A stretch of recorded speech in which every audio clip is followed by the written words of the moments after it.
Yo, c'est Brosfigures et bienvenue dans cette toute nouvelle vidéo. Comme vous le savez, je suis un grand fan de l'univers de Spider-Man, surtout celui de Tobey Maguire. Et ici, je vous ai présenté la figurine de Spider-Man il y a quelques semaines. Et aujourd'hui, je voulais passer à un méchant du premier opus. C'est nul autre que le Bouffon Vert. Donc ici, petite figurine de chez Toys R Us qui franchement déglingue. Mais tout d'abord, on va passer à la boîte. Donc la boîte, très simple. Ce n'est pas la version Deluxe, donc il y a deux versions. Il y a la version régulière avec juste la figurine et il y a la version Deluxe avec le planeur. Dans mes vitrines, le planeur ne rentrait pas, alors j'avais pas envie de dépenser de l'argent en plus pour avoir le planeur parce que ça ne rentrait pas dans l'optique de ma collection. Donc voilà, donc c'est une figurine sans licence de chez Toys R Us. Donc c'est pour ça qu'on ne retrouve pas le logo de Spider-Man ou encore le nom Bouffon Vert. Donc la boîte à l'avant, les informations de base, donc le dessin Toys R Us The Find, je ne saurais pas comment vous dire. Donc figurine 1/6. Sur les deux petits côtés, nous avons également le nom.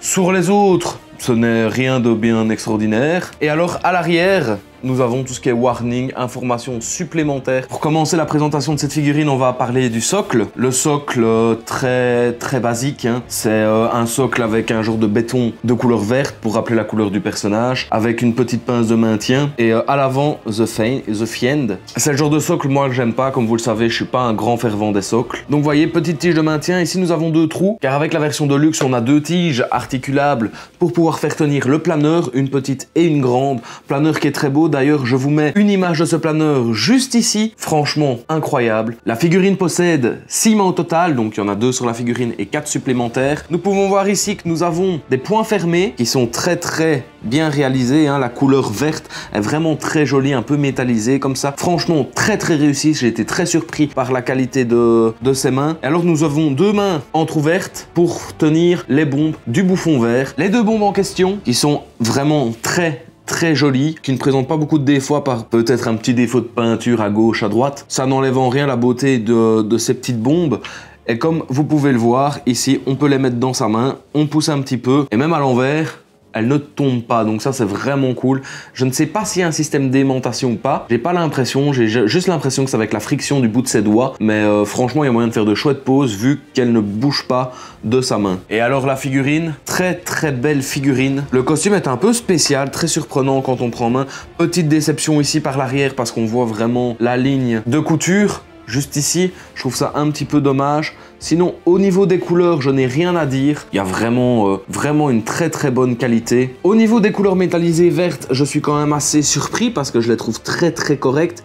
Alors ces petits liserés dorés ici sur le côté qui donnent vraiment très bien, qui apportent un petit peps à la figurine. Je trouve qu'il y a vraiment beaucoup de qualité qui est apportée. Donc il y a une bouche à l'arrière de cette grille, mais la grille est tellement fine qu'on ne détecte pas en fait la bouche, mais quand on regarde à l'intérieur du HS, on voit qu'il y a un bout de visage qui a été émis. Ça aurait été bien de mettre un grillage peut-être un peu moins serré pour pouvoir voir un peu le travail effectué sur la bouche, parce qu'ici, moi je vous avoue, je ne saurais pas le juger parce que je ne la vois pas. Figurine très belle, qui ira très bien avec un Spider-Man. Ici, c'est une très bonne alternative. Comme la Spider-Man, ce sont des très bonnes alternatives parce que c'est des figurines non licenciées. Si vous aimez beaucoup l'univers de Spider-Man, que vous commencez la collection, que vous n'avez pas beaucoup les moyens, c'est vrai que prendre des figurines qui ne sont pas licenciées, c'est quand même une alternative très intéressante. Maintenant, je vais vous faire quelques poses de cette figurine.